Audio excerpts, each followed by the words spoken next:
Autant nous travaillons aujourd'hui sur de grands projets, mais il faut penser aux générations futures. Au titre du ministère de l'Industrie, du Commerce et de l'Artisanat, le Conseil des ministres a adopté 4 rapports.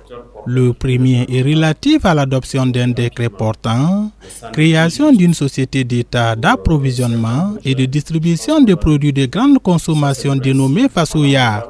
Selon le ministre de l'Industrie, du Commerce et de l'Artisanat, il s'agit d'une structure qui pourra contribuer à disponibiliser les produits de grande consommation aux populations en respectant la réglementation de distribution en la matière. Et la création donc de cette société qui aura un capital de 2 milliards de francs CFA, entièrement détenu par l'État et ses démembrements, viendra contribuer à assainir les circuits de distribution du marché intérieur en matière donc de disponibilisation d'un certain nombre de produits que nous qualifions de stratégiques, des produits de grande consommation.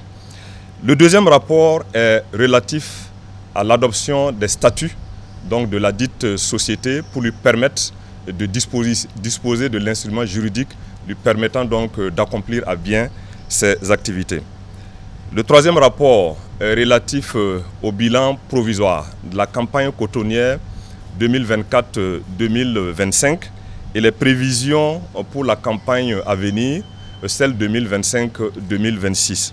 Au titre du ministère de l'Agriculture, des Ressources animales et halieutiques, le Conseil des ministres a adopté un projet de loi relatif au contrôle des engrais. Ce projet de loi entend corriger les insuffisances de la loi de 2007 à travers l'introduction de plusieurs innovations.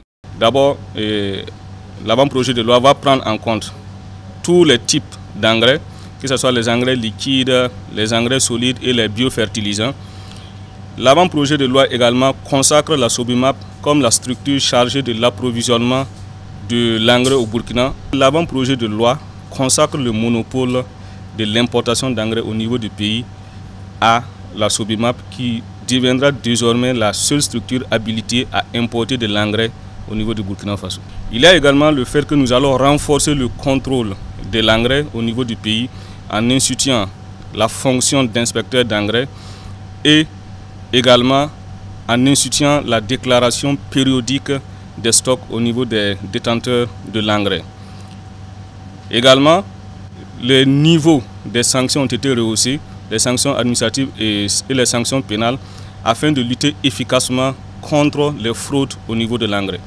Donc, cet avant-projet de loi vise à approvisionner le pays en engrais de manière sécurisée et à des prix compétitifs pour nos paysans.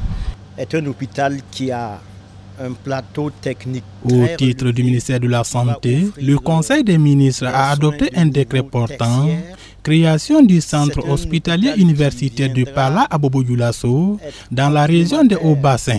Cet hôpital de 500 lits est le fruit de l'exemplarité de la coopération entre la République populaire de Chine et le Burkina Faso. Ce qui a l'avantage d'endetter moins l'État.